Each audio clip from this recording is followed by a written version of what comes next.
Very amazing artist. So Ashwini, ಹೇಗಿತ್ತು ನಿಮಗೆ experience? Dialogue ಹೇಳ್ಬೇಕಾ ಸರ್? ಎಲ್ಲರಿಗೂ ನಮಸ್ತೆ.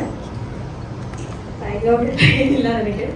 ನನ್ನ ಕ್ಯಾರೆಕ್ಟರ್ ಬಗ್ಗೆ ಹೇಳಬೇಕು ಅಂತಂದ್ರೆ ಆಕ್ಚುಲ್ ಆಗಿ ಆ ಮೂವಿಲಿ ಎಲ್ಲ ನಂದು ಅಂತಲ್ಲ, ಎಲ್ಲ ಕ್ಯಾರೆಕ್ಟರ್ಗಳು ಅಷ್ಟೇ. ಹಾಗೆ ಅಂತಂದ್ರೆ ಒಂದು ನಟರಿಗೆ ಒಂದು ಫುಲ್ಫಿಲ್ ಮಾಡುವಂತ ಕ್ಯಾರೆಕ್ಟರ್ನ ನಮ್ಮ ಕಿಶೋರ್ ಸರ್ ಎಲ್ಲ ನಟರಿಗೂ ಕೊಟ್ಟಿದ್ದಾರೆ ಅಂತ ನಾನು ಅನ್ಕೊಂತೀನಿ. ಆಕ್ಚುಲ್ ಆಗಿ ಆಸ್ ಅನ್ ಆರ್ಟಿಸ್ಟ್ ನನಗೆ ಮಂಗಳ ಅನ್ನೋ ಕ್ಯಾರೆಕ್ಟರ್ ತುಂಬಾನೇ ಹತ್ರ ಆಗಿದೆ. ಯಾಕೆ ಅಂತ ಅಂದ್ರೆ ತುಂಬಾನೇ ಭಾವನೆ ಉಳ್ಳ ಒಂದು ಕ್ಯಾರೆಕ್ಟರ್ ಆಗಿತ್ತು ಅದು. ಆಕ್ಚುಲ್ ಆಗಿ ಇವತ್ತಿನ ಸೊಸೈಟಿಲಿ ಇವತ್ತಿನ ಸಮಾಜದಲ್ಲಿ ಹೆಣ್ಮಕ್ಳಿಗೆ ಆಗುವಂತ ಭಾವನೆಗಳನ್ನ ತುಂಬಾ ಚೆನ್ನಾಗಿ ಇದರಲ್ಲಿ ತೋರಿಸಿದ್ದಾರೆ ಕಿಶೋರ್ ಸರ್. ಹಾಗೆ ಅವರು ಎಷ್ಟೋ ವಿಷಯಗಳನ್ನ ಹೊರಗಡೆ ಸಮಾಜಕ್ಕೆ ಹೇಳ್ಕೊಳಕ್ಕಾಗದೆ, ಮನೆಯಲ್ಲೂ ಕೂಡ ಅದನ್ನ ಅನುಭವಿಸ್ಲಿಕ್ಕೆ ಆಗದೆ ಹಾಗೆ ಒದ್ದಾಡ್ತಾ ಇರ್ತಾರೆ ಅನ್ನೋ ಒಂದು ಚಿಕ್ಕ ಚಿಕ್ಕ ವಿಷಯಗಳು ಇದೆ.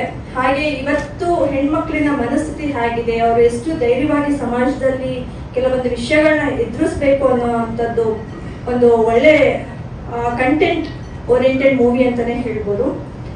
ಇಲ್ಲಿ ಆ ಕ್ಯಾರೆಕ್ಟರ್ ಈ ಕ್ಯಾರೆಕ್ಟರ್ ಅಂತ ನಾನು ಹೇಳೋದಿಲ್ಲ. ಪ್ರತಿಯೊಂದು ಸ್ನೇಹಿತರಾಗಿರ್ಬೋದು ಅಥವಾ ಸಂಬಂಧಗಳಾಗಿರ್ಬೋದು ಅದನ್ನ ಬಿಂಬಿಸೋ ರೀತಿ ಇದೆಯಲ್ಲ, ಅದು ತುಂಬಾನೇ ಚೆನ್ನಾಗಿ ಮೂಡ್ ಬಂದಿದೆ. ಹಾಗಾಗಿ ಇದೊಂದು content movie, family oriented movie ಅಂತಾನೆ ಹೇಳ್ತಾ ಇವತ್ತಿನ ಸೊಸೈಟಿಯ ಹೆಣ್ಮಕ್ಳನ್ನ ನಾನು ಇಲ್ಲಿ ಬಿಂಬಿಸ್ತಾ ಇದ್ದೀನಿ ಅಂತಾನೆ ಹೇಳ್ಬೋದು.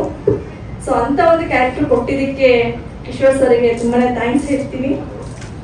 ಹಾಗೆ ಪ್ರತಿಯೊಬ್ರು ಇವತ್ತು ಮೀಡಿಯಾ ಫ್ರೆಂಡ್ಸ್ ಇರ್ಬೋದು, ಖಂಡಿತ ಒಳ್ಳೆ ಕಂಟೆಂಟ್ ಮೂವಿನ ನೀವು ಪ್ರೋತ್ಸಾಹಿಸಿ. ಯಾಕಂತ ಅಂದ್ರೆ ನಿಮ್ಮ ಫಸ್ಟ್ ರಿವ್ಯೂ ತುಂಬಾನೇ ಇಂಪಾರ್ಟೆಂಟ್ ಆಗುತ್ತೆ ಇವತ್ತು ಹೊರಗಡೆ. ಯಾಕಂದ್ರೆ ಎಲ್ಲರೂ ಮಾತುಗಳಿಂದ ಅಲ್ವಾ ಇವತ್ತು ಏನು ಹೊರಗಡೆ ಹೋಗುತ್ತೆ ನಿಮ್ಮ ರಿವ್ಯೂಸ್, ಅದು ತುಂಬಾನೇ ಇಂಪಾರ್ಟೆಂಟ್ ಆಗುತ್ತೆ. ಸೊ ನಿಮ್ ಸಪೋರ್ಟ್ ತುಂಬಾನೇ ಮುಖ್ಯ ಅಂತ ಹೇಳ್ತಾ ಎಲ್ಲರಿಗೂ ಥ್ಯಾಂಕ್ಸ್ ಹೇಳ್ತೀನಿ ಸರ್. Thank you.